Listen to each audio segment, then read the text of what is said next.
Vai ser isso agora.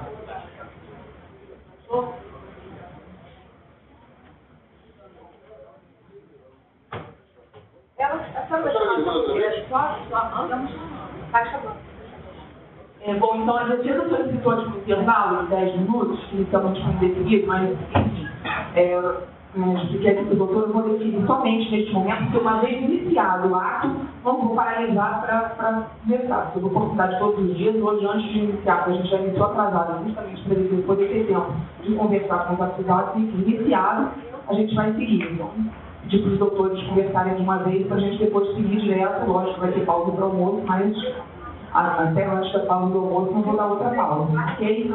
Vamos lá, os jurados podem ir ao toalete para poder desligar.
Quer água também? Vou deixar aqui.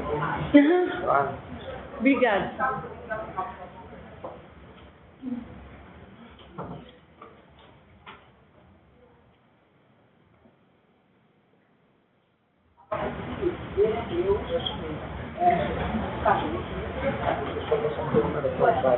Agora a senhora vai falar por questão de história, só cuidado para não bater isso aqui com o microfone. Qualquer ponto aqui. Não nada, pode ser qualquer jeito, assim mesmo. Pode ser assim mesmo.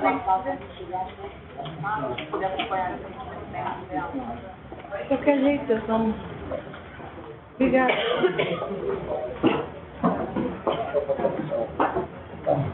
Fala o senhor está precisando uma coisa do dia, não.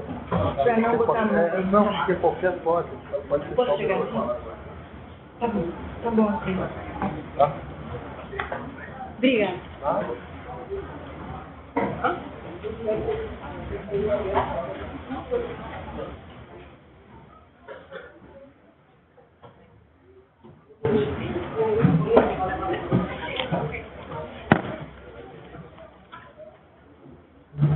Vamos ter que reiniciar então aqui a sessão.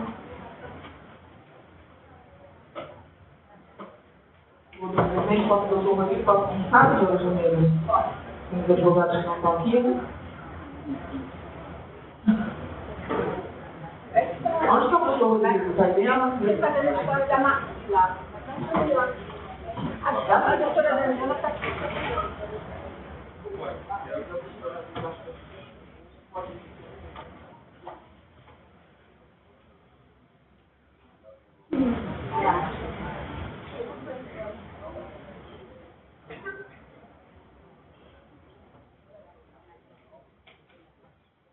Ok, vamos lá.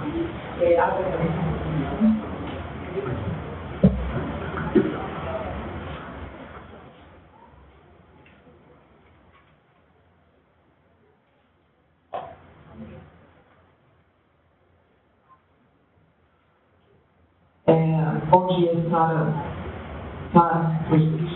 Bom dia. Vamos dar início ao interrogatório da senhora, tá? É um interrogatório da acusada Flor de Lis dos Santos de Souza. Quantos anos a senhora tem? 60 anos. A senhora tem algum apelido? Não sabe. Já foi presa ou processada antes? Não sei. Com relação aos fatos narrados na denúncia, a imputação dos crimes de homicídio triplamente qualificado consumado, homicídio duplamente qualificado tentado, uso de documento ideologicamente falso 2 vezes e associação criminosa armada. A senhora tem direito constitucional de permanecer em silêncio ou pode responder as perguntas. A senhora quer responder? Sim, senhora. Excelência, então, como aconteceu com o André, a defesa Só vai responder as vai perguntas pedir da para que ela responda pelas perguntas da defesa e dos senhores e senhoras jurados, se tiverem perguntas.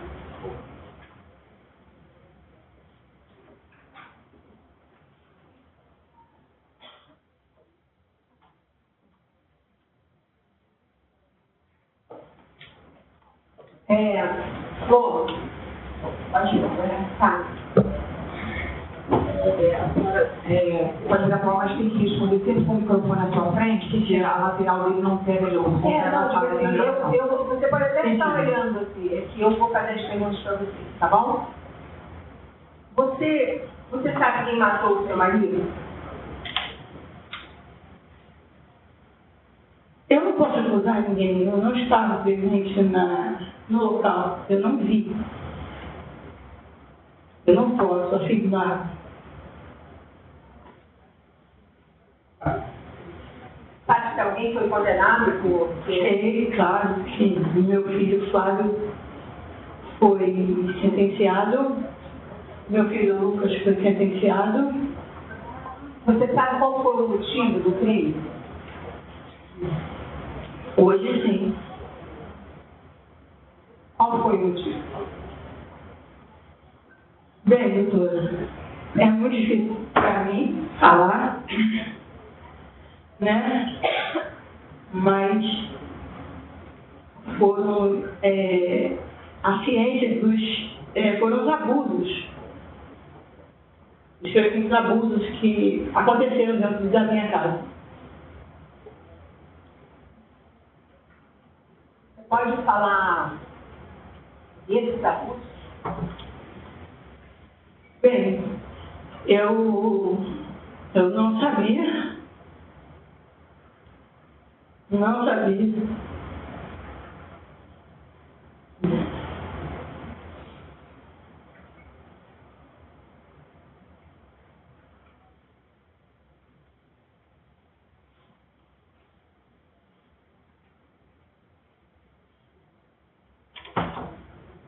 Eu não tinha conhecimento, eu amava demais meu marido.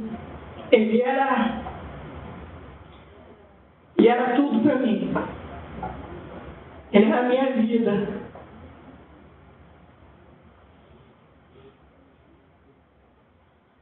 Houve desconfiança uma única vez, assim, no decorrer de um tempo com a minha filha Kelly, mas eu mesma não acreditava que ele seria capaz de cometer tal coisa comigo, de ter esse tipo de atitudes, por tudo que eu representava, que eu parecia representar na vida dele, por tudo que eu fazia por ele.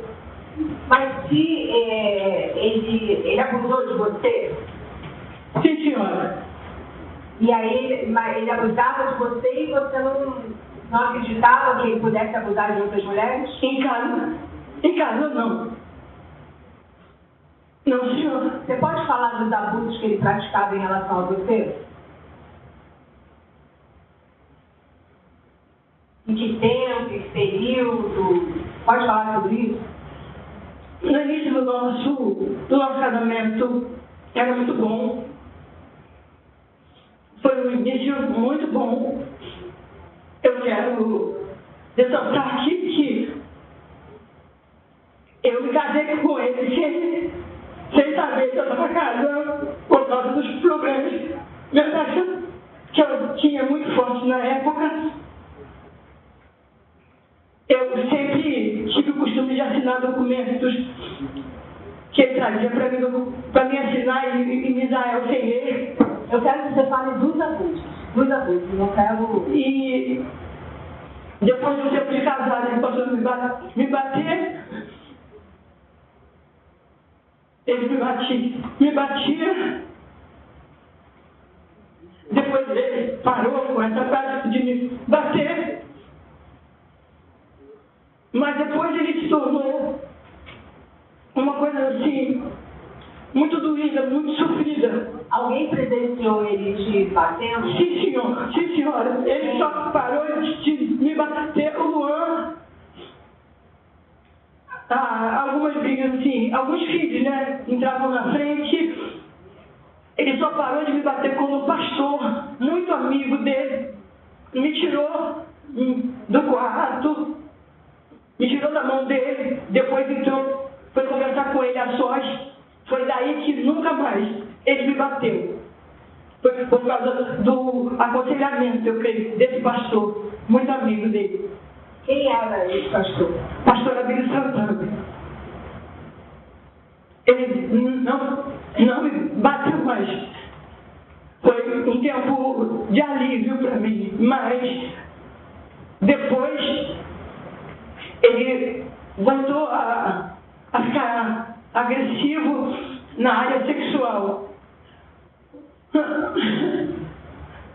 O meu marido só se tinha prazer se me machucasse. Ele me machucava.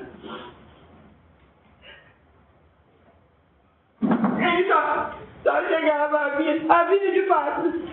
Se me machucar,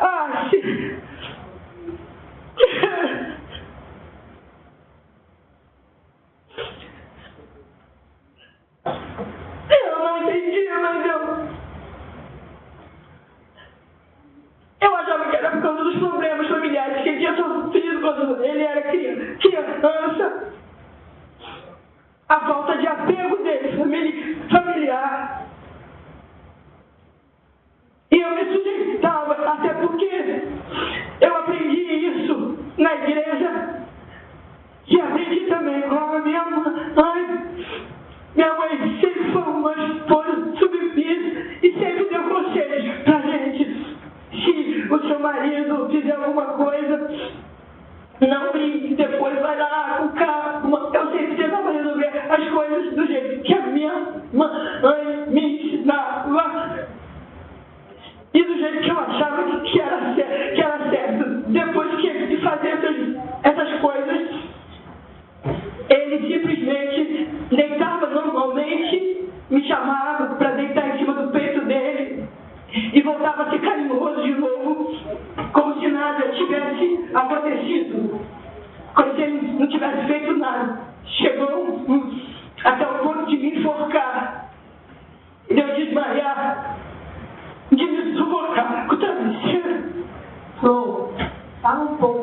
afastar do microfone para acho que tá, o som está ficando muito.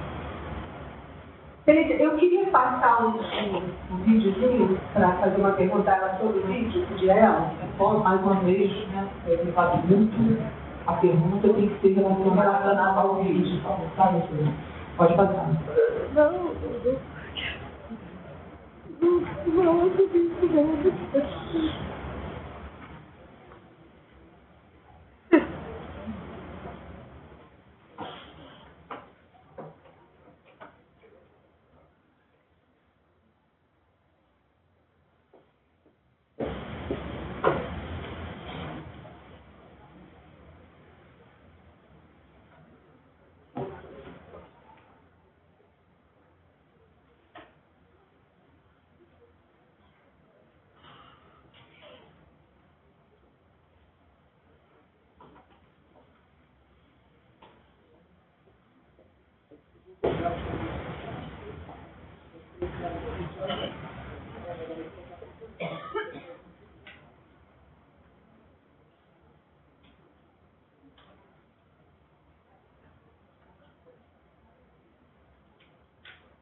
Na cabeça dele. E o próprio padre falou comigo, ele estava arrependido e tinha sido usado para poder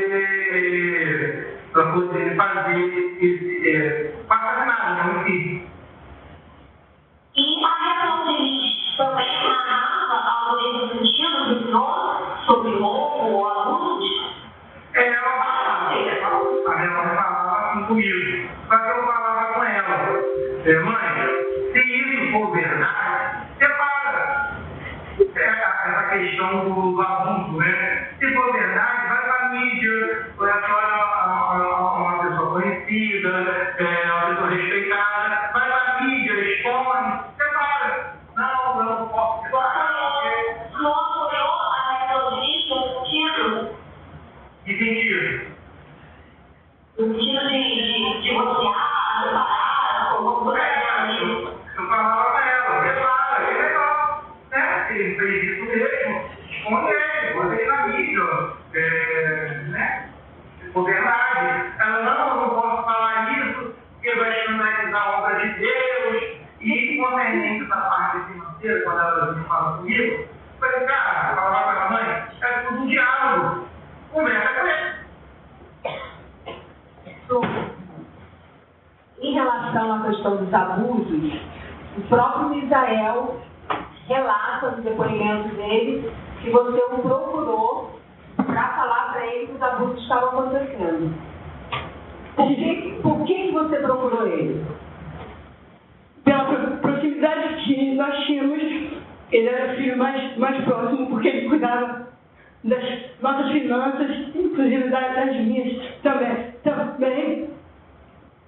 E eu já não estava sabendo lidar com essa situação. Eu fui pedir ajuda para ele, mas ele estava mentindo, falando que falou para mim, lá a polícia, ele mesmo disse que eu tinha que manter, eu não podia expor a família. Eu não podia expor o grupo político que a gente tinha. Não foi esse conselho que ele me deu. Não foi. Além dele, você procurou outro filho, outra filha para falar? Não, senhora.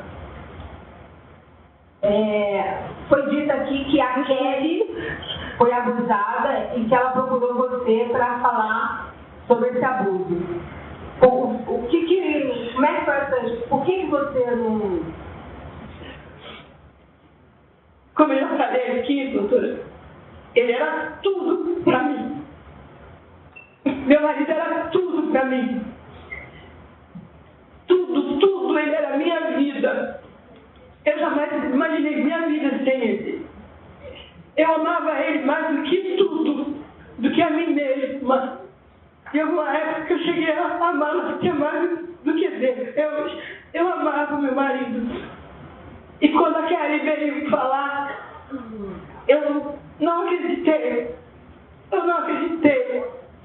Mas foi um episódio de... Ele me tirou do quarto, falou que precisava conversar com a Kelly em particular, porque tinha esse costume de conversar com os filhos em particular, longe de mim, porque ele queria me poupar dos problemas. Ele fazia reunião com a família e até na igreja com os obreiros e falava: quando tiver algum problema, não fale para Flor, vem falar comigo, porque ele me poupava de problemas. E nesse dia ele disse para mim que precisava ter uma conversa muito séria com a Kelly em particular. E eu perguntei: mas que conversa é essa? Ele disse: amor, depois a gente conversa, deixa eu falar com ela primeiro. Eu sentei na escada do lado da porta do meu quarto e eu fiquei durante muito tempo do lado de fora, sentada. E foi depois de um tempo que isso foi relatado para mim de abuso, mas eu não podia acreditar.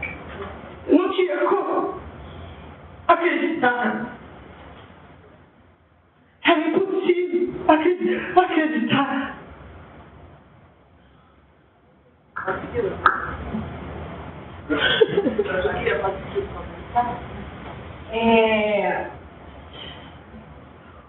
Você relatou para a defesa que viu o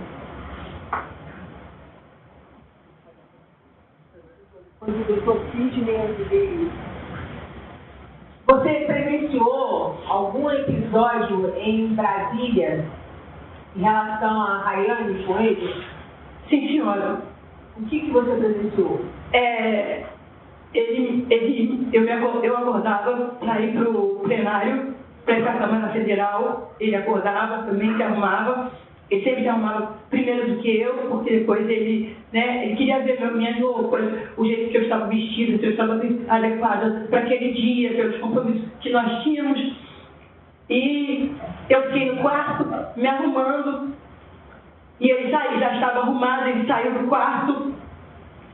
E depois de alguns minutos eu saí do quarto. O quarto da Rayane ficava de lado, o meu era assim, e aqui tinha um outro quarto. E quando eu saí do meu quarto, a pastora Grace saiu também, e ele estava saindo do quarto da Rayane. Eu perguntei: o que você vai fazer? Daí ele disse: vim me despedir da minha filha. Naquele dia a Rayane chorou o dia inteiro. Eu perguntava para ela o motivo do choro. Eu fui para a Câmara Federal, voltei, almocei com a Rayane chorando. Quando eu fui para a Câmara novamente, eu voltei, achei que ela estava brigada com o marido dela, com o Felipe.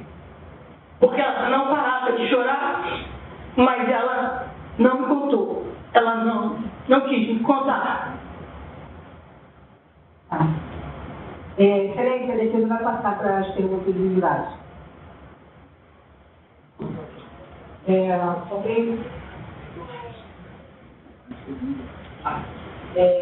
Quantos filhos a senhora tem oficialmente registrados no seu nome? Excelência, eu tenho que fazer a conta. Pode fazer, sem problema. Aproximadamente, não precisa ser certinho. Quantos foram registrados, né?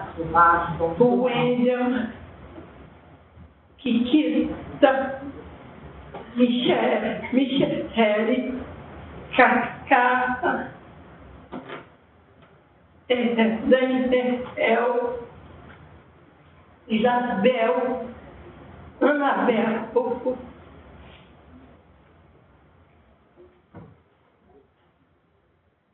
Ágata, Maria, Monique,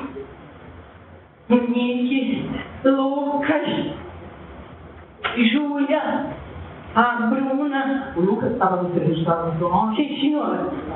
A Gabi, Gabriela, a Gabi, a minha Gabi.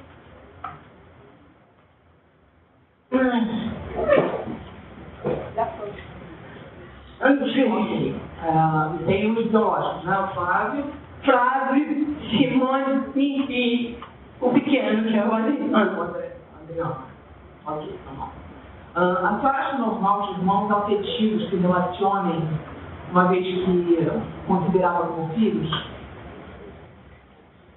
Nessa situação, sim, o André, quando foi ficar em casa, ele tinha a família dele, que inclusive eu chamava a mãe dele de mãe também, Mãe Maria, porque houve um período que ela cuidou de mim. E o André ia lá para casa e voltava, retornava para casa dele. Mas só responder essa pergunta é a seguinte: a senhora achava normal que irmãos afetivos se relacionassem entre si, né? Uma vez que os consideravam como filhos? Essa é a pergunta.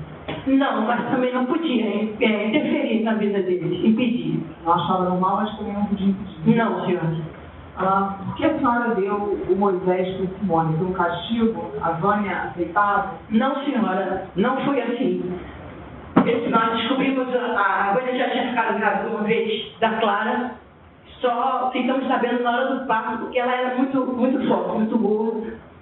E do Moisés, a moça que trabalhava lá na cozinha foi quem me falou que ela estava indo para perto da piscina, botando gelo em cima da barriga. A pergunta é objetiva, ela está respondendo. É para a senhora entender. E ela queria dar o Moisés para outras pessoas, e eu disse para ela: é meu neto, ele não vai sair daqui de casa, você não vai dar ele para outras pessoas.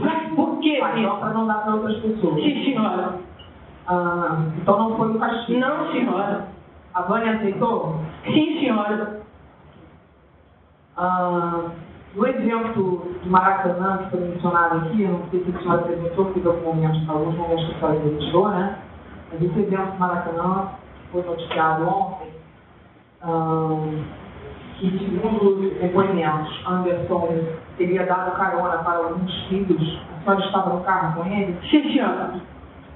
E estava, porque como mãe, a senhora não ficou ao lado dos seus filhos ou tentou impedir essa atitude? O meu marido sempre era quem resolvia tudo, todas as questões. E quando nós entramos no carro, já estavam lá os amigos dele. E eu perguntei pelas crianças, ele disse que já tinha dado dinheiro para elas voltarem para casa de Uber, porque ele queria comprar um terno. Queria muito comprar um terno, porque nós íamos viajar, e ele queria muito aquele terno que ele tinha visto na Zara, e nós fomos para comprar esse terno dele, e as crianças foram para cá. O seu choro é real?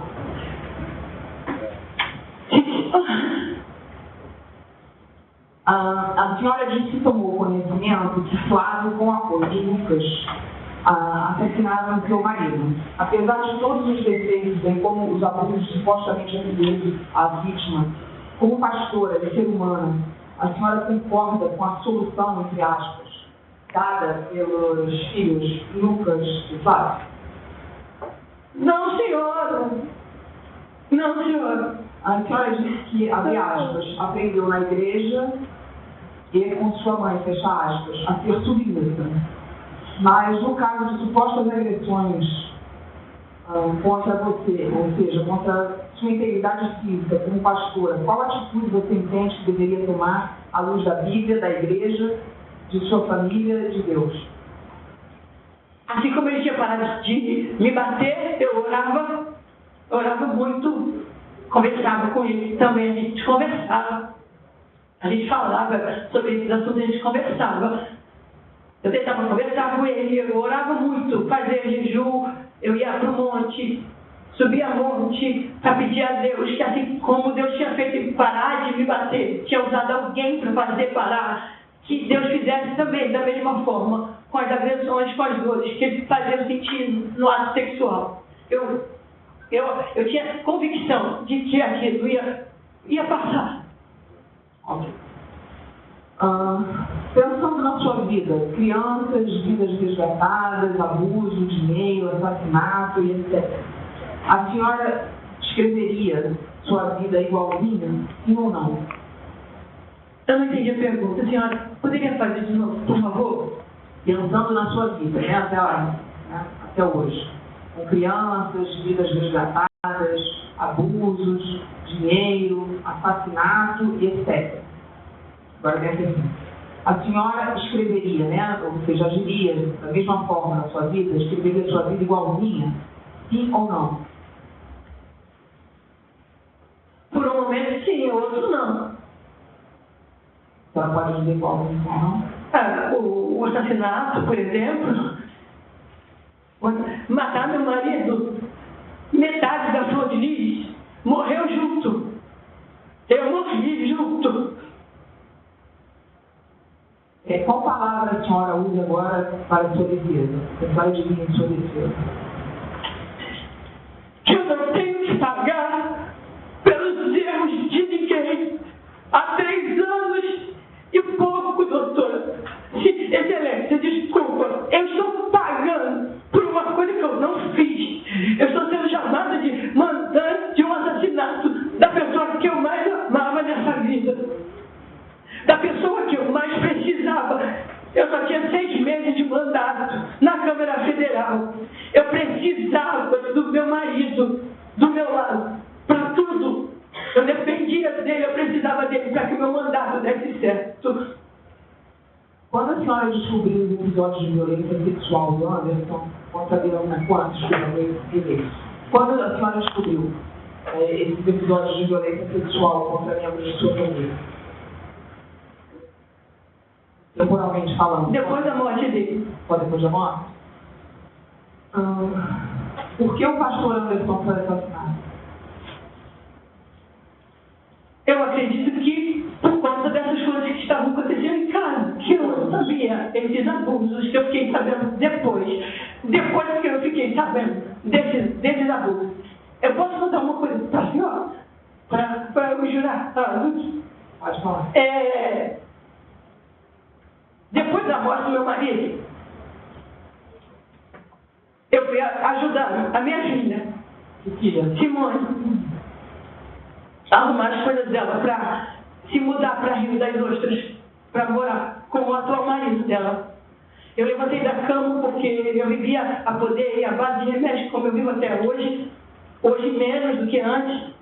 E quando eu subi para ajudar a minha filha, eu tive um choque muito grande. Quando eu abri a gaveta das roupas íntimas da minha filha, as roupas íntimas dela eram iguais às minhas. Eram idênticas, todas. As roupas eram idênticas às meninas, as calcinhas, os jogos, a camisola vermelha, que eu ainda não tinha usado. Eu tive um choque, fiquei calada, desci e fui pro meu quarto e dei pro meu banheiro e fui chorar. Sozinha, eu fui chorar. O que é mais importante na criação, formação do caráter de uma pessoa? Amor, educação, amor. A palavra base de tudo para mim é amor, dedicação, carinho, educação. Diante dos relatos de agressão, por que a senhora nunca procurou ajuda da polícia ou qualquer outra? Com vergonha. Até hoje eu não gosto de falar sobre isso, porque eu tenho vergonha. Eu sinto muita vergonha, senhor. Por que a senhora estava gritando no quarto na hora do assassinato? O que a senhora ouviu? Nós chegamos de um passeio muito bom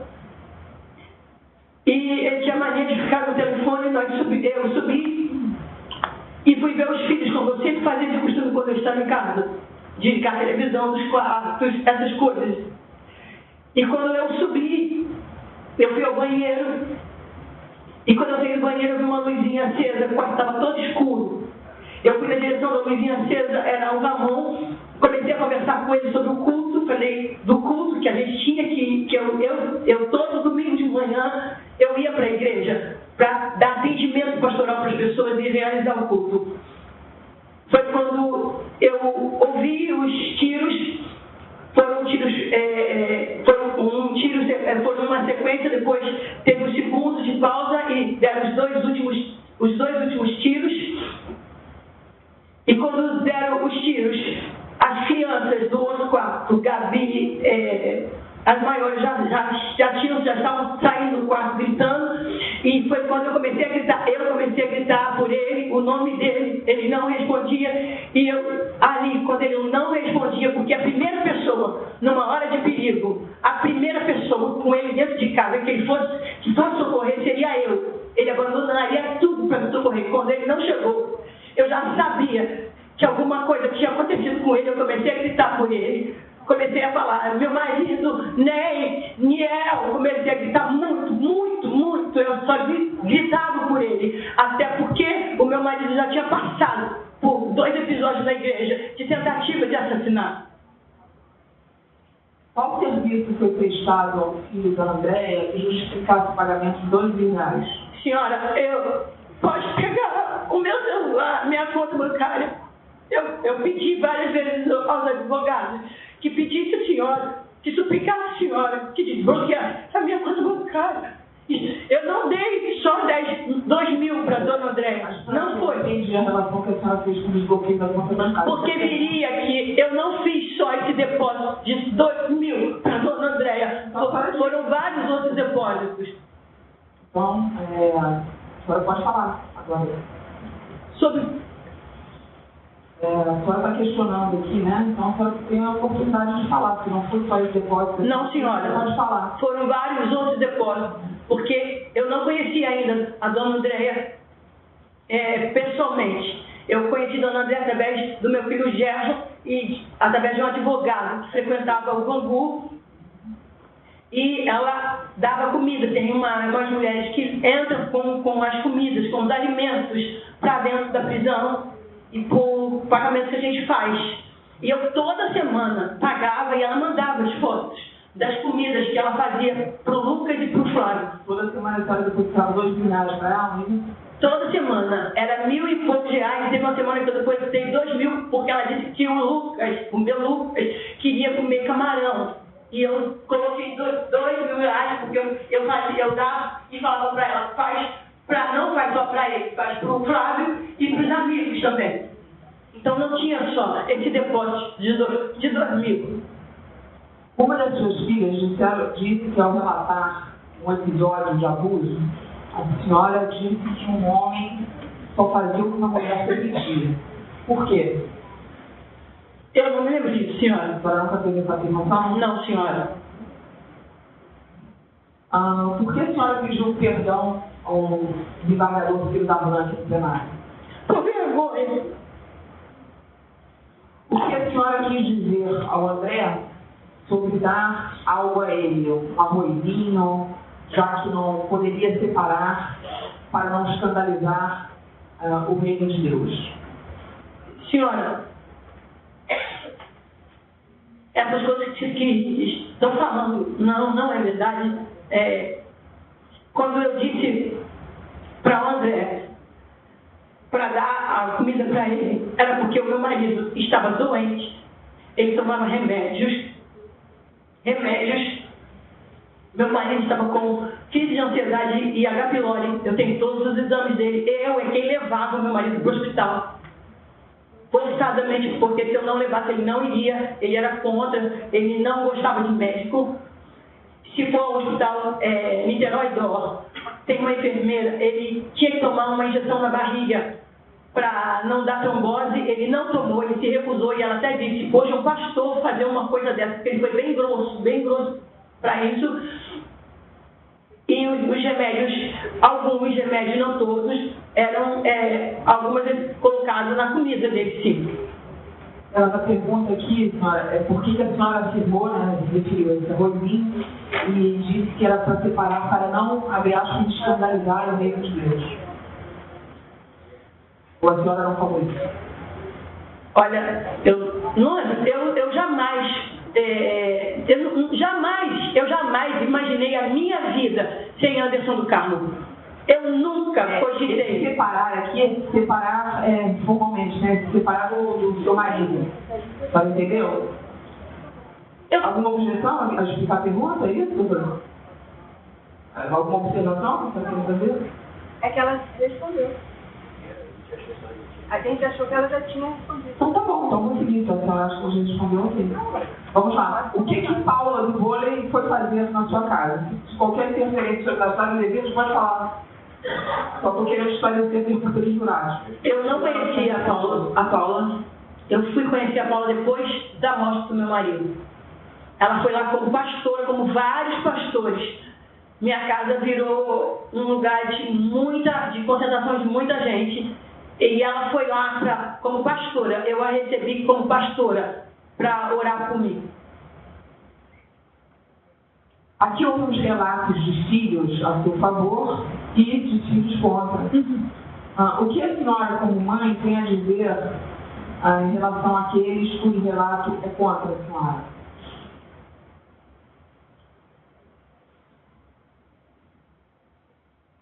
É doído para mim falar isso, mas eu sou uma mulher, eu me sinto uma mulher agraciada por Deus, abençoada por Deus, porque dá a entender que foram vários filhos que ficaram contra mim e não foram. Foram alguns filhos, 6 ou 7, e tudo isso por dinheiro. Por dinheiro, senhora, porque todo o meu dinheiro foi roubado, foi desaparecido, todo o meu dinheiro do meu trabalho. Eu sempre trabalhei, dinheiro do meu trabalho. Eu, como deputada federal, quando meu marido morreu, eu peguei empréstimo no Banco do Brasil para pagar as dívidas da igreja e eu cheguei a depender de cesta básica de amigos. Se a senhora quiser, eu posso citar os nomes desses amigos que me deram cesta básica para que eu pudesse ter comida dentro da minha casa. O que a senhora escreveu no caderno no seu quarto? Senhora, eu não escrevi isso para Misael. Ele está mentindo. E se eu escrevi e ele pegou no papel, por que ele não ficou com o papel? Isso não é verdade, senhora. Pelo contrário, eu quero o celular do meu marido, porque no celular do meu marido estão as nossas melhores lembranças, a minha última viagem para Bruxelas. Tudo ficava, os contatos de agenda, tudo ficava no celular do meu marido. Eu perdi todos os contatos, todos os nossos vídeos, todas as nossas fotos de passeio foram perdidos quando o celular do meu marido sumiu. Vou guardar um instantinho, tá? Sim, senhora.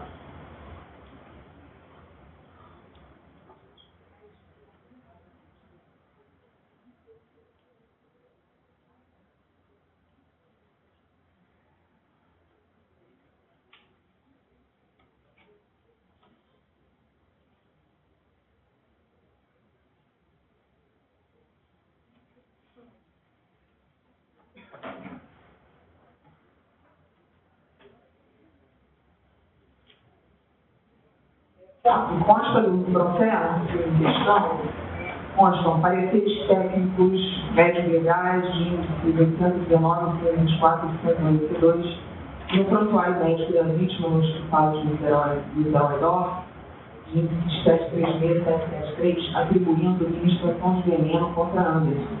A senhora sabia disso? Se puder comentar. Não, senhora. Não, senhora. E eu posso dizer que eu vivia com ele. Meu marido pouco comia em casa. Tinha uma padaria chamada Glamour, onde ele fazia reuniões. Era tipo um escritório dele, mais perto de casa, para não ir para a igreja. Ele tomava o café da manhã lá e muitas das vezes ele almoçava lá. Meu marido comia muito mais fora de casa do que dentro de casa. E ele tinha muitas manias. E entre as manias dele, uma era ele botar a própria comida dele, às vezes, em casa. Eu não acredito, até porque quando meu marido morreu, eu estava cuidando dele. Ele chegou a vestir 38, ele ficou magro, e quando meu marido morreu, ele já estava vestindo 42. Quem está sendo envenenado não melhora, e o meu marido estava melhorando. Ok, eu vou retomar aquela pergunta que a Betina interrompeu, Sim, senhora. achei que não tinha sido respondida, porque o jurado que fez a pergunta que deve ter entendido também que não foi respondida. A senhora pode explicar a relação de não poder separar da vítima e dar arroz? Na questão da separação, não, porque eu jamais me vi sem Anderson do Carmo. Está sendo muito difícil. Eu era dependente dele em tudo na minha vida. Então, não... Eu jamais pude ter essa possibilidade de me separar de Anderson do Carmo. E a questão do arroz, não sei. Eu não sei do momento ali da conversa. Não posso me explicar 100%. Ok. Encerradas as perguntas do jurado, a senhora quer acrescentar alguma coisa que a senhora acha importante para esclarecer que não tenha sido perguntado? Eu só queria dizer para a senhora e para os jurados que estão aqui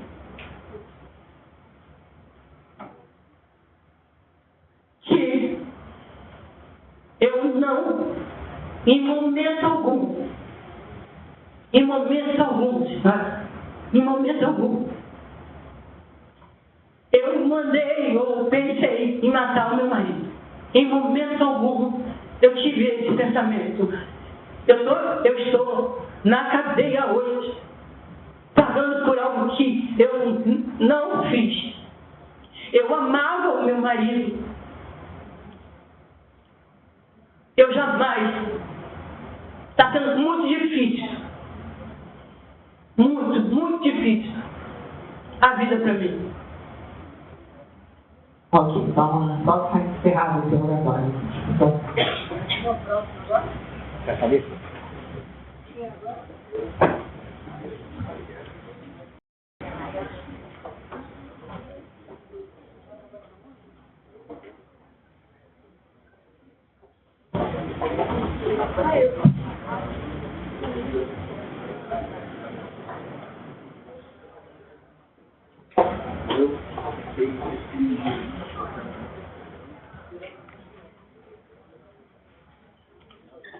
Acho que o jurado tem que ir rápido.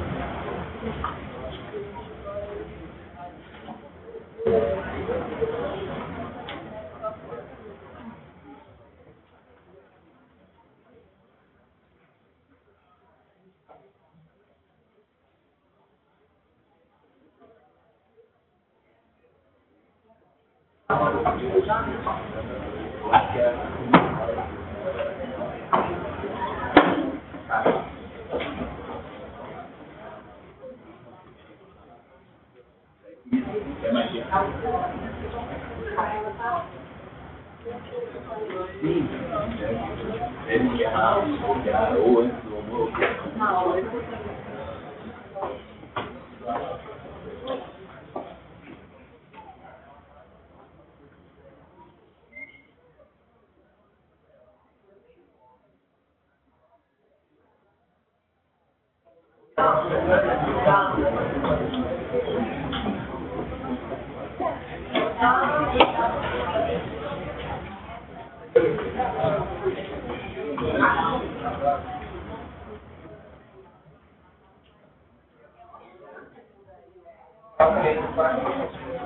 Eu vou falar bem perto do microfone.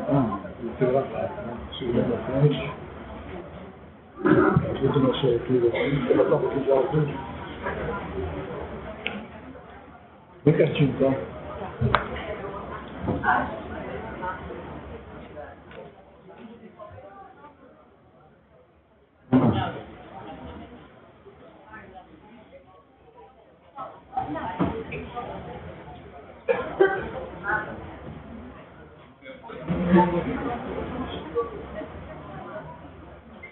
Podemos, doutor? Vou iniciar a sessão, tá? Bom dia. Interrogatório da Rayane dos Santos de Oliveira. Dona Rayane, quantos anos a senhora tem? Tem 28 anos. Algum apelido? Rai. Com relação aos fatos narrados na denúncia, a citação de relação à senhora de participação em homicídio triplamente qualificado e consumado, artigo 288, ou seja, associação armada. A senhora tem direito constitucional de permitir silêncio ou pode responder as perguntas? Quer responder? Não. Eu acho que a senhora já foi presa ou processada mesmo. Não. Ok.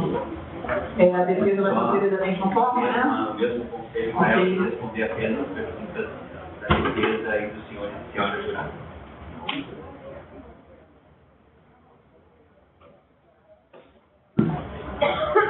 Boa tarde, Rayane. Boa tarde. Rayane, pode me informar a sua idade? Tenho 28 anos.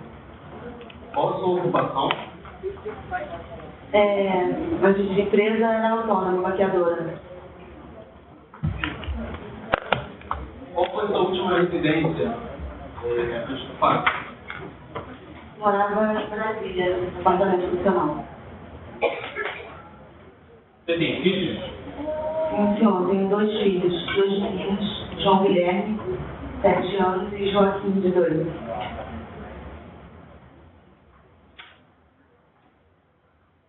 Após a sua prisão, você teve contato com seus filhos? Não, nunca mais tive contato com meus filhos.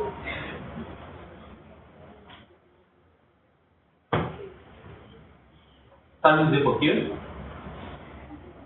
Não, meu marido foi uma vez na visita. Eu não lembro como foi essa visita, porque eu estava extremamente preocupada. Não sei nem o que eu conversei com ele. Nunca mais ele apareceu. Quando foi isso, essa visita?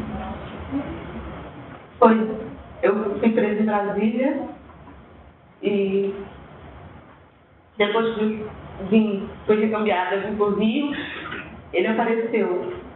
Acho que foi mais ou menos em fevereiro.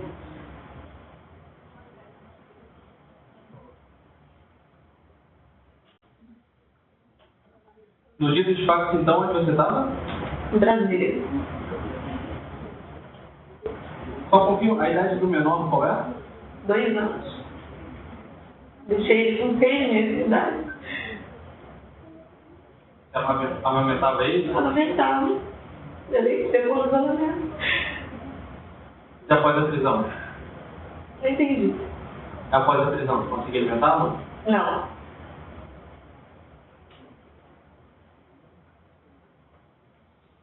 Antes de ir para Brasília, onde você residia?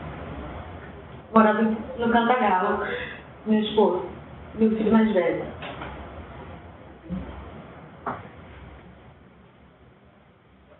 Você tinha alguma ocupação antes de ir para Brasília, um trabalho? E sim, qual? Trabalhava na igreja, mas dificilmente eu ia, porque era obrigada. E aí eu passei a trabalhar como maquiadora e design de sobrancelha. Qual a sua formação? Ensino fundamental completo.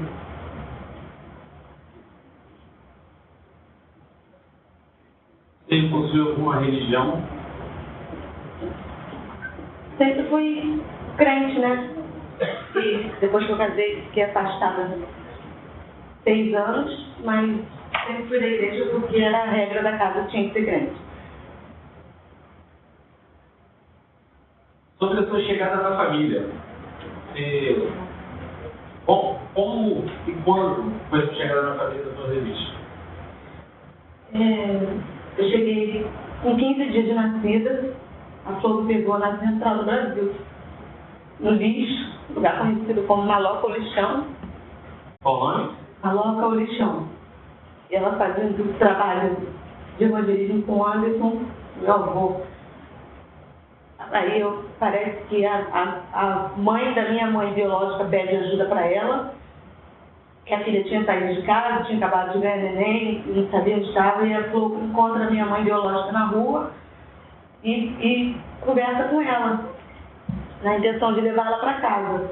E ela relata que tinha acabado de ganhar neném, e a Flor pergunta, onde está essa criança? E ela leva a Flor até o local onde a Flor me encontra e me leva para casa. Eu e a minha mãe biológica, mas a minha mãe não fica, e eu até hoje. Você tem, ou até quando teve, o contato com a sua família biológica? Nunca tive. Mas você procurou saber, buscar sobre a família? Aconteceu um episódio de a Flor fazia muita cruzada, e aí na publicação uma menina falava que era minha irmã, e aí houve ali umas brigas num comentário de foto, e aí eu me interessei em saber. Realmente, era meus irmãos, eu dei contato, mas não dei continuidade, não deu certo.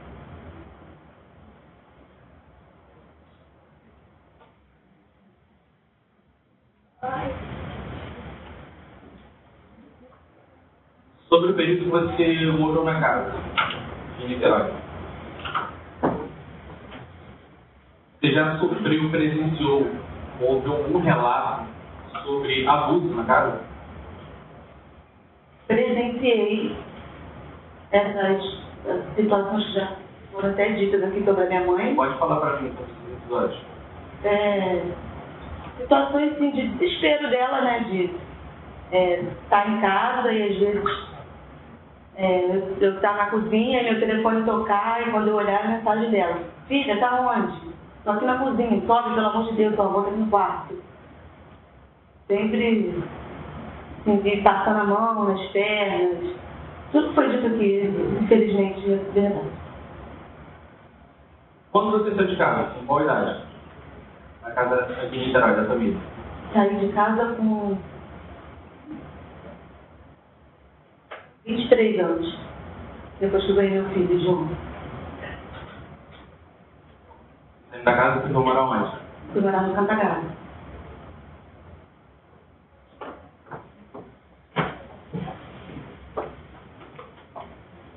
Na casa aqui em Niterói, você sofreu algum tipo de abuso ou constrangimento?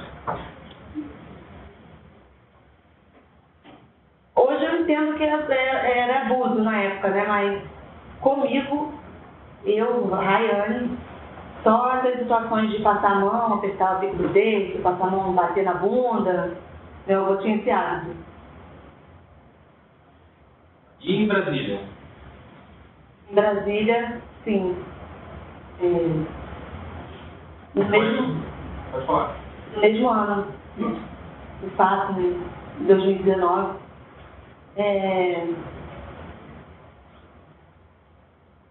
eu tinha feito massagem no cabelo, e aí eu fiquei com aquilo na cabeça, sei lá, se meu cabelo ia cair, já estava tarde, eu lavei o cabelo. E aí deitei de toalha. De manhã, quando eu acordei com bastão em cima de mim. Meu avô passando a mão em mim. E aí, quando eu senti que a mão dele assim estava chegando perto da minha vagina, eu virei para ver se ele parava. E ele assim, me deu um beijo na testa e falou: tô indo trabalhar, filha, tô indo trabalhar.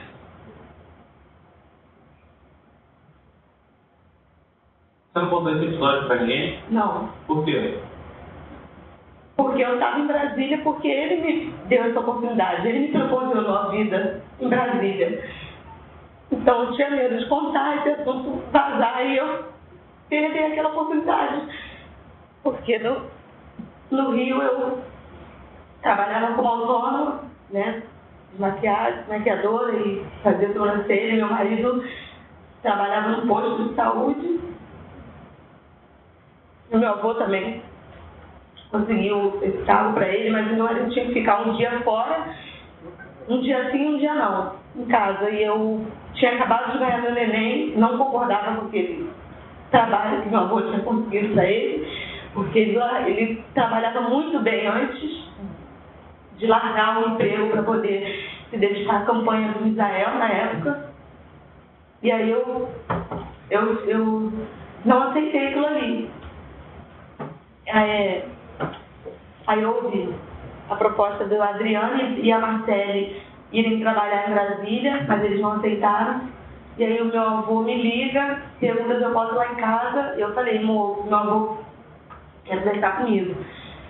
Vamos lá em casa, quando eu chego lá, meu avô faz essa proposta pra gente de morar em Brasília. Então, por esse motivo eu sempre tive medo. Mas depois dos fatos, né, do acontecido. Quando você contou esse problema? Para quem? Contei depois da morte. Contei pra minha mãe, pra Flor, pra Lohane. Porque já havia vindo tendo relatos de acontecidos com ele. Então, já não estava mais aqui, eu falei, agora não posso falar.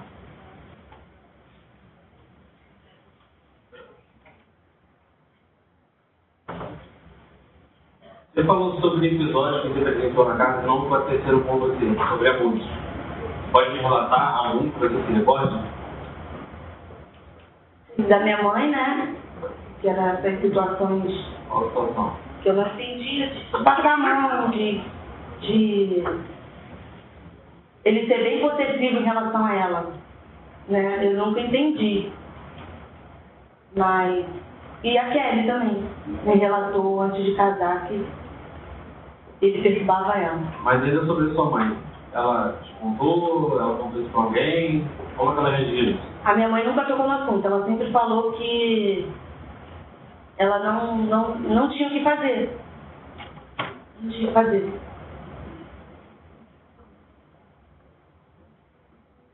Sobre você narrou e sobre Kelly, que episódio é esse? A Kelly, só para deixar claro, antes das audiências, antes da audiência, de ouvir esse testemunho de acusação, esses dias, eu não tinha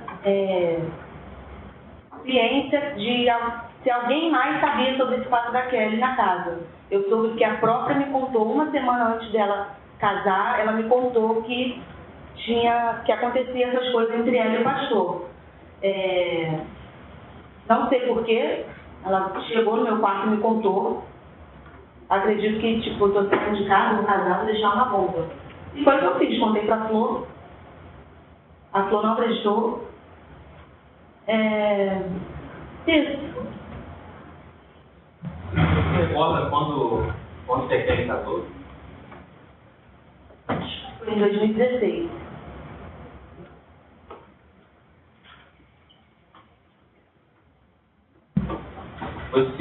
Como você viu o comportamento do Anderson em relação a essa questão do casamento da Kelly e dessa saída dela de casa? No dia do casamento, meu marido precisou de um sapato social. E aí meu avô estava arrumando as coisas dele no closet e eu falei com ele, pai, você tem me empresta um sapato para o Felipe usar no casamento? E ele estava vendo os gravatas. E aí eu falei, você sabe a cor do casamento? Porque era azul royal a cor dos padrinhos. E ele falou assim, sei, mas eu vou com a amarela, que eu quero. E foi de amarelo. Ele manifestou com insatisfação? Não, eu vi deboche da parte dele. E aí realmente assim, bateu com o que a Kelly me contou, né?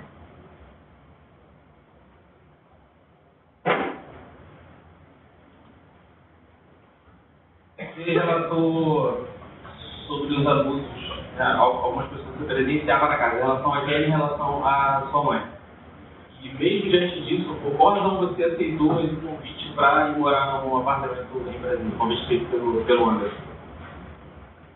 O motivo foi dar uma vida melhor para meu filho, a gente juntar dinheiro, né? Felipe, eu já não estava muito satisfeito com o trabalho que o Felipe tinha por causa dele ter que dormir um dia assim, já não em casa, e eu com um João pequeno, recém-nascido. Nunca concordei, então eu aceitei. Falei, vamos tentar. Você não tinha receio de um comportamento do Anderson na Brasília? Não, porque eu acreditava que ele jamais faria isso comigo. Dentro da minha casa, com meu marido presente, com meus filhos presentes, então nunca imaginei que ele pudesse ter esse tipo de atitude, até porque ele, antes disso, ele sempre me tratou muito bem. Ele costumava falar que eu era o quindim dele, né? Sempre, senta aqui, filha, no meu colo. Eu sempre evitei as coisas porque já ouvia falar. Então, se a Flor me pedisse para entrar no quarto e pega lá minha bolsa, se ele estivesse deitado, eu não entrava. Nunca fiquei sozinho com ele, não me sentia à vontade.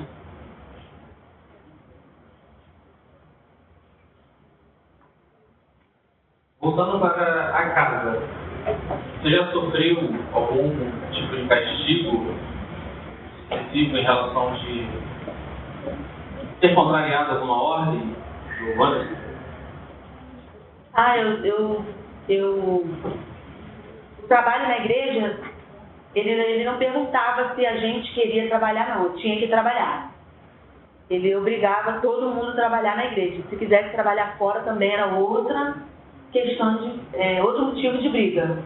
Então, eu me lembro de uma situação que eu cansei daquilo ali, eu não queria mais trabalhar na igreja. E ele fala pra mim, não, você vai trabalhar, nem que seja varrendo o pátio. Você vai pra igreja, vai se arrumar. Nessa que eu fui pro meu quarto se arrumar, eu peguei uma muda de roupa, fugi pela janela, fiquei o dia inteiro na rua, fazendo hora, porque eu não queria trabalhar. E aí minha mãe me ligava, a Flor, meu pai, volta pra casa, Rayane, volta pra casa. Voltei pra casa e nisso ele prendeu tudo que eu gostava. Bota tudo que você gosta, você bota aqui dentro dessa mala.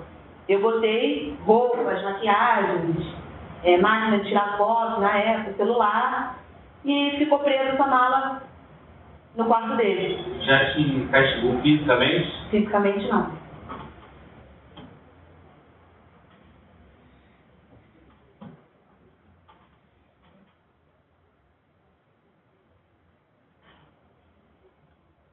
Sobre a Flor de Lis, você já viu com algum hematoma, com algum machucado? Já vi com hematomas nas pernas, aqui na coxa. Xoxó, o que é isso? Ela, nada, procedimento estético. Nunca falava tudo. Você desconfiava que ela sofreu algum tipo de agressão física? Não. Sobre a família da sua avó, no caso da sua vida, como era o comportamento do Anderson em relação aos contatos da sua família da sua avó? Ele não aceitava, não. Ele nunca gostou da família dela, não. E a única pessoa que ele se dava bem, o respeito mesmo, era a minha bisavó, a mãe da Flor. Mas o restante, ele nunca gostou que estivesse dentro da casa dele. Você tinha liberdade para contactar a família, receber a família dela na casa? Não, tudo que ela fazia era extremamente escondido. Se tivesse que dar um dinheiro para o meu tio, ela mandava mensagem: Rayane, eu vou te mandar um dinheiro, você faz o depósito do padre. Era escondido. Você sabe dizer se, além dessas ordens, de não ter contato com essa família materna, ele decidia mais alguma coisa na vida dela? Absolutamente tudo. Por exemplo, lá em Brasília, né, porque o apartamento funcional, então eu estava ali mais para auxiliar ela e ele, porque quem era empregado era meu marido, só para deixar claro. Meu marido era empregado. Então eu estava sempre ali auxiliando. E quando ele já estava em casa, ele sempre ligava: filha, pega esse sapato, aquele vestido, esse objeto, porque o Guilherme vai passar e vai pegar a roupa da sua avó. Então era ele que decidia absolutamente tudo. A cor do cabelo, tudo. O Anderson tinha liberdade para sair sozinho de casa, sem a Flor? Tinha. E a Flor tinha essa liberdade? Não, totalmente dependente de alguém. de ter alguém com ela sempre.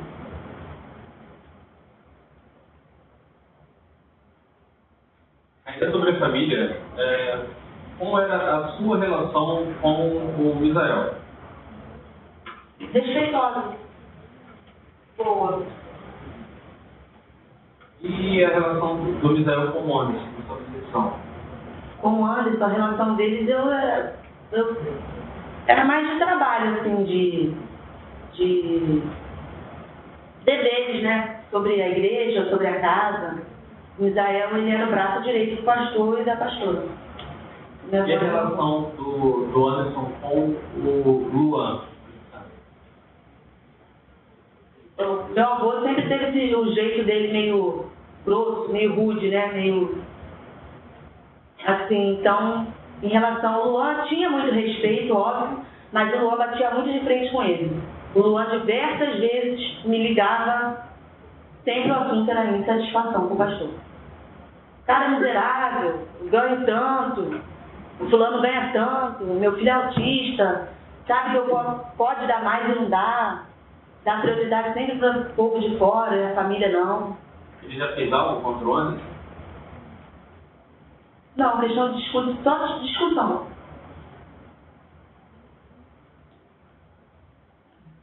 Sua percepção sobre a Luana na família? A Luana na família? Eu acho que ela entrou na família por interesse. Interesse dela de alguma forma, né? Que seja para ter conquistado o Israel. Não deixa de ser, foi um interesse. E é isso. Me conta um pouco sobre a sua relação com a Roberta. Minha relação com a Roberta sempre foi das melhores. Roberta sempre foi minha melhor amiga em tudo. Já houve episódios da gente ficar sem se falar, já ficamos sem se falar 4 anos. Mas quando voltamos a nos falar, foi como se nem houvesse acontecido. Era esse nível de amizade, de carinho. Então, hoje, eu fico muito magoada em relação a ela, porque em nenhum momento ela me questionou se eu realmente tive participação nisso tudo. Ela simplesmente ouviu o lado das outras pessoas, tomou para si aquela verdade, me acusou sem querer me ouvir que eu esperava dela. Mas eu entendo perfeitamente. Ela teve a escolha dela, essa foi a escolha dela. Na época me doeu muito, porque ela era madrinha do meu filho. Tudo que eu fosse fazer na minha vida, ela era minha confidente em tudo. E ela simplesmente decidiu me acusar sem ter me ouvido. Desde que aconteceu, eu preferi excluir das minhas redes sociais, não ter contato nenhum, porque me magoava muito. Ela e o Daniel.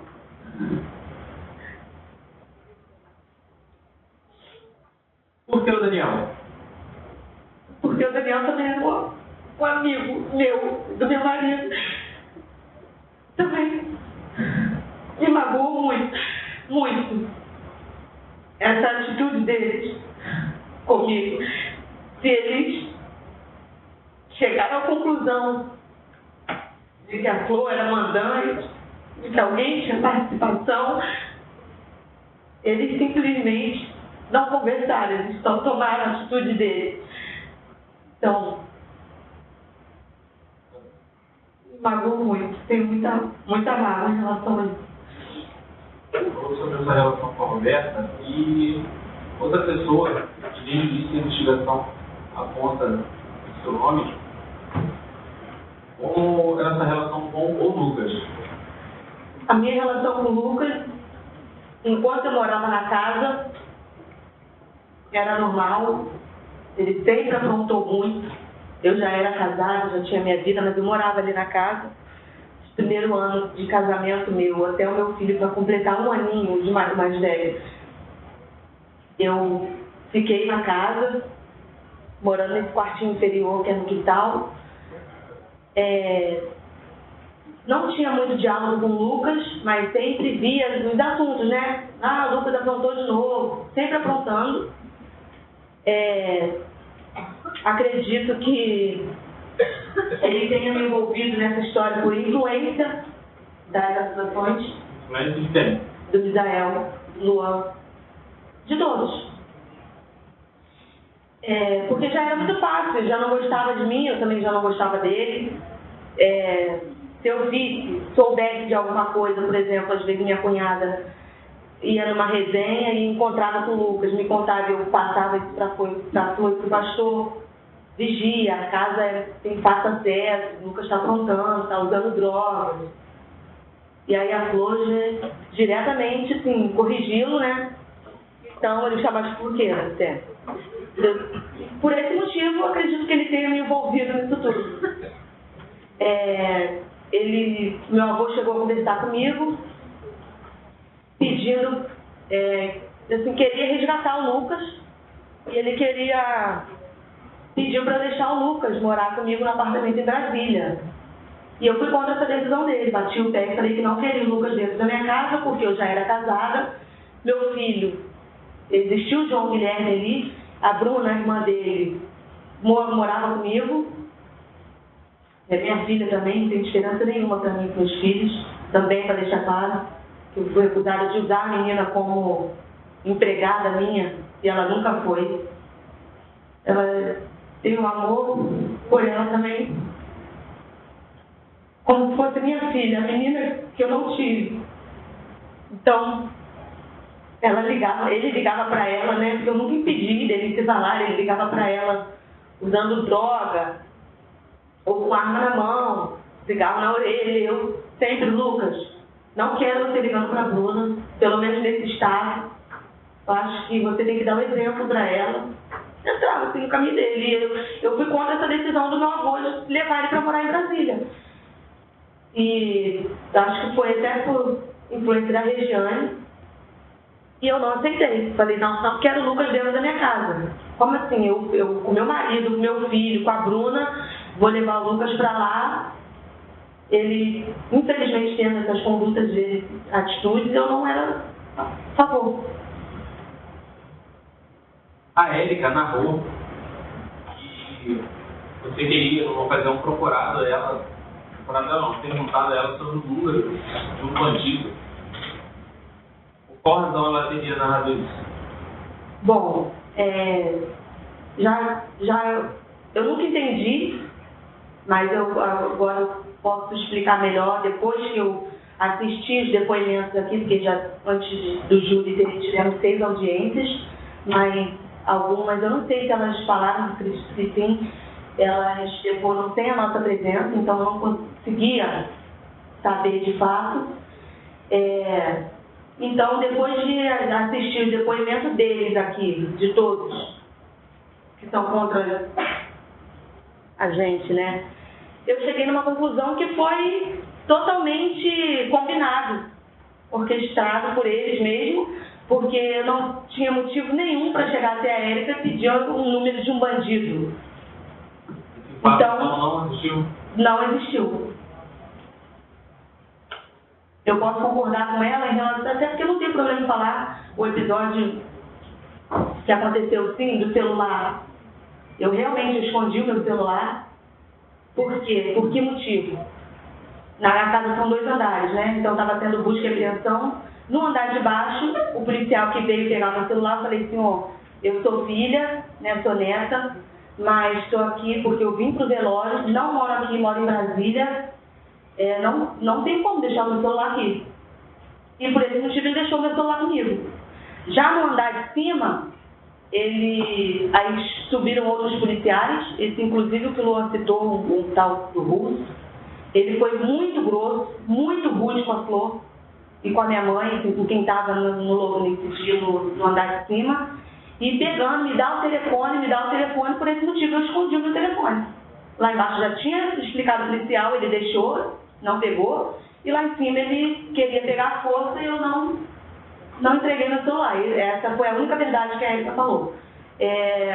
Mas, enfim, também não adiantou nada. Houve busca de mandato em Brasília, entreguei meu celular perfeitamente. Além da Érica, a Lona narrou aqui que teria ouvido dizer que teria sido cobrada por pistoleiros de algum dia na igreja. Essa história é verdadeira? Não. Mentira. Sabe por qual razão ela inventaria uma história dessa? Então, como eu disse, acabei de dizer, acredito que foi o que eles quiseram falar. Sim, muita coisa que eu vi no depoimento deles batiam, às vezes a mesma frase que um falava, tinha acabado de ser ouvido aqui, a outra testemunha chegava e no meio do depoimento era a mesma frase, então muito estranho. Voltando ao dia dos fatos, onde você estava quando recebeu a notícia? Como você recebeu a notícia? Com quem você estava? Estava em casa, no apartamento em Brasília, estava em casa. Foi de madrugada, por volta de 3h20 da manhã. O celular do meu marido toca e quem atende sou eu. Quando eu atendi, era o Daniel falando. Ai, mataram meu avô, mataram meu pai, mataram meu pai, mataram meu pai. E eu falei, calma, Daniel. Daniel, calma, fala direito. Ai, mataram meu pai. E aí, eu entrei em choque, não consegui ter reação. Lembro de ter acordado meu marido. Falei, Felipe, pelo amor de Deus, liga pro Guilherme, aconteceu alguma coisa, acho que mataram meu avô. Daí o Felipe levanta, vai no banheiro, bota o telefone, tá em cima da pia, aí o telefone toca, ele atende. É o meu tio Adriano. Eu estava no quarto, sentada na cama, e o meu tio Adriano falou, Felipe, o cara matar Daniel, mas não fala pra ele. Não fala pra ele.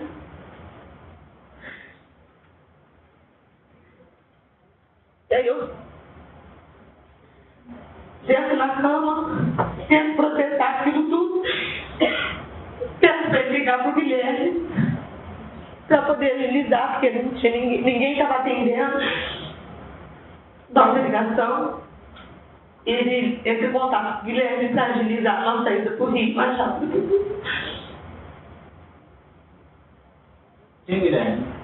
A pessoa da Floresta.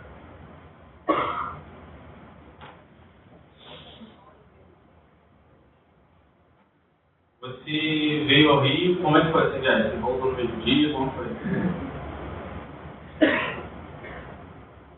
A morte aconteceu sábado, né, para domingo. Nesse período, depois que meu tio estava aí, a gente tenta de todas as formas de ter contato com alguém lá, inclusive com a Flor, para poder me orientar sobre comprar as passagens. E aí eu lembro que nessa semana, a Flor chegava em Brasília na terça e ia embora na quinta. O meu avô deixou o cartão dele pro Felipe, para consertar o farol do carro. Obrigada. Para consertar o farol do carro. E aí a gente não consegue contato com ninguém. E aí eu falei com o Guilherme, Guilherme, me ajuda. Ajuda a gente precisa ir pro Rio. E o Guilherme, como? Não tem como. E o Felipe, como que a gente vai comprar as passagens? E eu falei, tenta usar o cartão dele. Usando o cartão do meu avô para voltar para ir pro velório.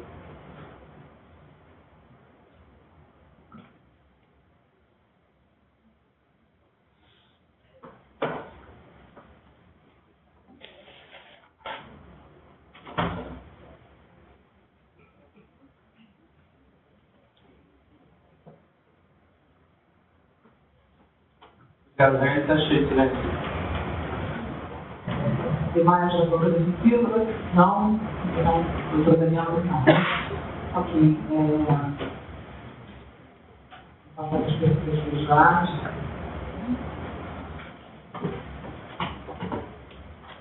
A senhora foi uma criança adotada. Hoje, aos 28 anos, adulta, avalia se foi correta e acertada a sua adoção por Anderson Flor? Sim, eu sempre fui muito grata, não tenho de reclamar. Depois que eu conheci meus irmãos biológicos, eu via a vida que eles levavam nas redes sociais, eu acredito que aquela ali seria a minha vida. Então, eu sou muito grata ao Flor e Pastor. Qual qualidade a senhora mais admira na sua juíza? Qualidades, ela é uma mulher de muita fé, né? Sempre ensinou pra gente, independente de tudo, a gente tinha que ter fé e ser otimista, independente de todas as situações. E do Anderson, qual a qualidade que a senhora mais admira? Do meu avô, admiro. Ele era um homem muito inteligente, extremamente inteligente. Tudo que a família conquistou, a maior parte foi por causa dele. Por ser quem ele era, assim, de dar a cara a tapa. Tinha muitos defeitos, óbvio, ninguém é perfeito. Mas não era uma pessoa ruim de tudo. Não era. Eu admirava muito isso dele. A senhora tem privilégios na cadeia, unhas, cabelos? Não seria um privilégio, né? A CEAF permite que entre a prancha, esmalte, acetona. Então, por esse motivo, a gente consegue se arrumar um pouco. Mas é porque está preso, a gente vai ficar relaxada, né? E aí, consigo fazer minhas coisinhas. Sobre os abusos imputados no seu pai, misturando, contra suas irmãs, você e sua mãe, a senhora acha hoje que o correto a fazer foi calar para manter a imagem da igreja e manter uma boa vida financeira? Não, nunca concordei. Apesar de ter evidenciado esse fato do meu avô, Rayane, nunca falei, fui falar depois do acontecido, da morte, mas não falei antes porque ele me proporcionou aquela vida em Brasília, então eu tinha medo de perder tudo. Mas em relação à minha mãe, sempre questionei, nunca entendi por que ela se permitia passar por aquilo. Minha irmã também soube depois, nunca me senti à vontade de conversar com elas, né? Por exemplo, o fato da Rafaela. Depois que eu vim presa, eu fui saber, depois que elas me visitam, né? Então eu tive a oportunidade para ela, eu falei, sei que é muito doloroso, se você não quiser tocar no assunto, não precisa, mas eu preciso ouvir de você que isso é verdade. E ela me relatou o que ela relatou aqui ontem. A senhora, mãe, mulher, sua opinião, o que merece um homem abusador? Merece que a justiça seja feita, né? As providências cabíveis, não necessariamente a morte, porque eu acho que ninguém deveria morrer dessa forma. Eu acho que deveria ter sido feito a coisa certa, denunciado, todo mundo se unido e falado. Por que a senhora não denunciou os abusos depois de sair de casa? Porque não tinha acontecido comigo. Era sempre a minha mãe, a Lohane, né? A Kelly. Comigo, necessariamente, ele nunca tinha feito nada. Qual a história do Moisés? A história do Zeca tem a Vânia lá em casa, e aí eu estava grávida do meu primeiro filho, do João, e a Vânia também apareceu com a barriga enorme, né? Eu falei, mãe, essa menina tá grávida. Não tá grávida não. Eu falei, tá, ela tá grávida, gente, pelo amor de Deus. Ela tá grávida. E aí, enfim, só descobrem que era realmente a gravidez na hora de nascer. Ali. E aí a Vânia não queria o Moisés. Lembro dela sempre se queixar de não querer essa criança, de bater na barriga, de não querer a criança.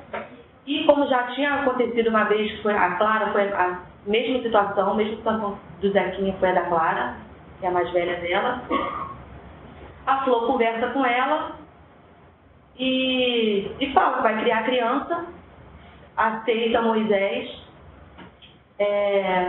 Minha mãe está no período da doença dela, do câncer, né? Ela está bem debilitada, careca, e ela pega um afeto muito grande pelo Zequinha.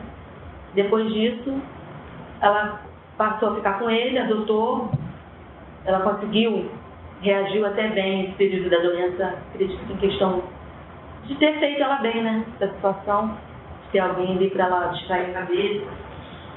E aí, o Zeca está com a gente até hoje. De acordo com a testemunha de defesa, a Paula Barros foi assessora parlamentar da Juiz. A senhora saberia qual ano, período? A Paula, a morte acontece em 2019. A Paula chega depois disso. Depois do acontecido, ela... A pessoa como assessora parlamentar. Não, ela chegou como psicóloga. A assessora parlamentar, acho que ela vira depois. Se o evento do assassinato de Anderson do Carmo não tivesse ocorrido, como a senhora acha que estaria a sua vida, de seus filhos e demais familiares? Melhor, igual ou pior? Eu acho que a gente, graças a ele, sim, a gente conquistou um patamar de vida muito bom. Ele tinha, nos últimos anos, assim, com a Flor, depois da Flor ter virado deputada, ele estava meio assim, mais para esse lado, ele não queria saber muito mais de igreja, ele estava mais enfiado no meio político. Eu nunca concordei, para ser verdadeira senhora, eu nunca concordei com a Flor viesse deputada, nada disso, se envolvesse nesse meio político. Mas, graças a isso, a família melhorou. Acredito que se não tivesse acontecido, a gente estaria bem. Com todas essas coisas que aconteciam, já era normal, essas atitudes dele, de às vezes ser grosso, né? Mas estaríamos bem. Por que a senhora acha que, tanto em depoimentos de filhos e parentes próximos, como em pareceres médicos legais no hospital, houve tentativa de envenenamento contra Anderson do Carmo? Eu já não morava na casa há 6 anos, né? Eu casei, eu engravidei, na verdade, para sair de casa, para não viver mais sobre essa pressão de religião, de ter que ser crente. Eu queria viver a minha vida, então eu engravidei propositalmente para sair de casa. Por vivenciar também essas coisas do meu avô. Eu saí de casa por isso, perdão, me perdi na pergunta. Por que a senhora acha que, tanto em depoimentos de filhos e parentes próximos, como em pareceres médicos do Hospital Niterói Norte, houve tentativa de envenenamento? Sim, então, eu não casei para sair de casa, saí, consegui ter a minha vida de casada. Lógico também, assim, mesmo que quisesse sair, foi com a bênção do meu avô, com a bênção da Flor, dos meus pais também, para ter a minha vida. Então, eu, Rayane, nunca presenciei envenenamento ou botando alguma substância em comida, em suco, nunca presenciei. Então, já não morava na casa, eu não consigo falar sobre isso. A pergunta é por que a senhora acha que em depoimentos de filhos e parentes isso é dito? Não sei dizer. Havia tratamento diferente dos outros livros de filhos, como afeto, comida, presentes? Então, o tratamento não era diferente. Todo mundo era tratado igual. Eu não tenho porque eu fico assim muito chateada de ouvir essas pessoas que vieram depor, tipo, viveu lá em casa e sentar aqui e falar que tinha tratamento diferente, que a Flor era assim. Eu mandaria só no Paz Verão, então eu estou falando por mim, não existia isso. É muito triste, mas o que eu posso dizer? A Flor, por exemplo, nunca saía sozinha. Como ela nunca saía sozinha, e se eu estivesse em casa e, mãe, eu posso com você? Obviamente, se ela tinha um evento para ir, ela me convidava. Ela chamava essas pessoas que queriam estar mais próximas dela. Então, eu não acho isso como um tratamento diferente. Quem quisesse estar próximo da Flor, estava próximo da Flor. Quem não quisesse, seguia, vivia a vida normal, a vida continuava. Mas mesmo assim, mãe, ela sempre foi mãe para todo mundo. Não tinha diferença. Não tinha diferença. Não tinha, não provinha. Por que a senhora acha que alguns de seus irmãos depuseram sobre isso? Deram informação? Acho que com o intuito de acreditar que a Flor é a principal, como que fala,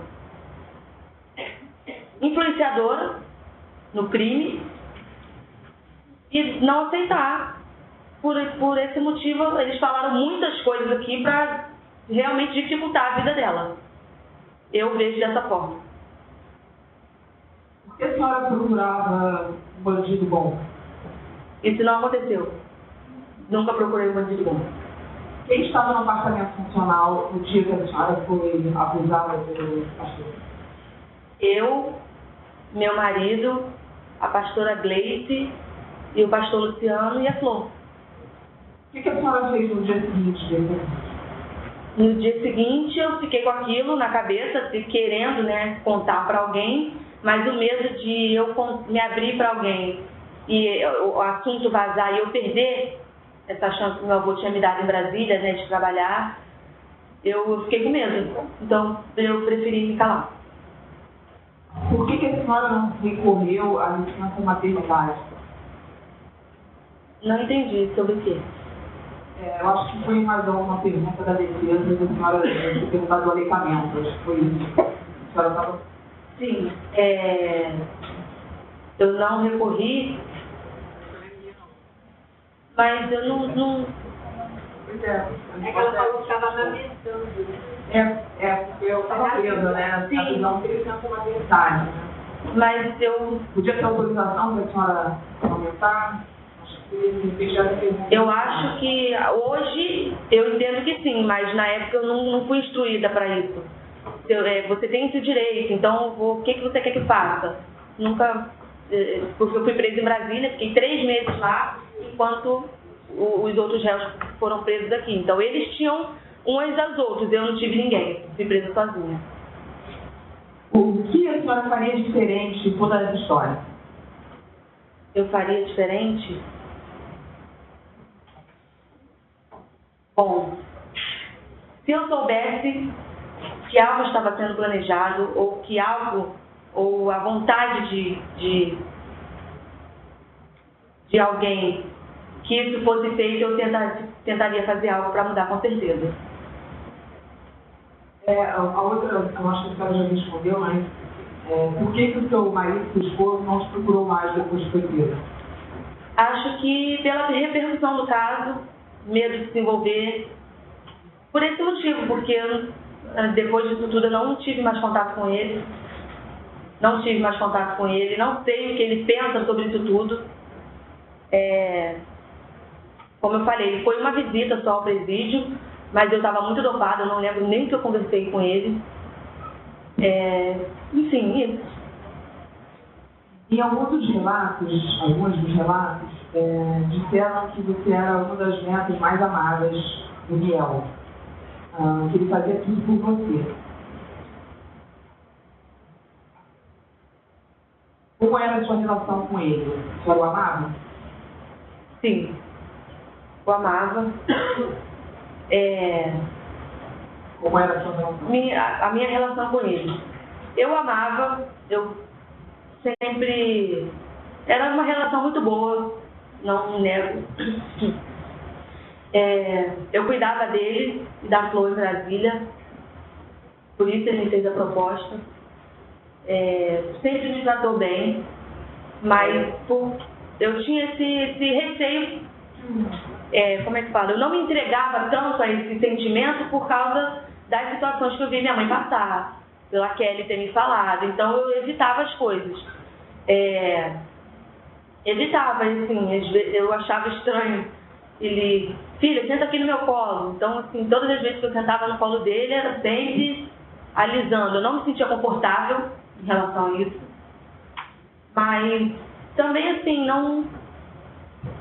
como que eu posso dizer? Eu não me sentia confortável, mas também não desprezava por isso. Eu acho que eu tinha que fazer a minha parte, que é evitar. A senhora se arrepende de algo que fez? Caso sim, o quê? Que fez em relação a quê, exatamente? A outra pergunta, na verdade, é para a bancada de defesa, eu vou dar ciência aqui no Ministério Público e vou passar para os doutores durante a sustentação esclarecer. Ok? A senhora quer acrescentar alguma coisa que a senhora acha importante para a sua defesa não tenha sido perguntada? Não, só sinto muito a situação toda. Infelizmente, eu acho que pelo nível familiar que eu tinha, eu acho que o acontecido foi desnecessário. Era uma coisa que, se conversada, teria como ter sido resolvido. Eu não estaria sentada aqui hoje, não estaria sem meus filhos.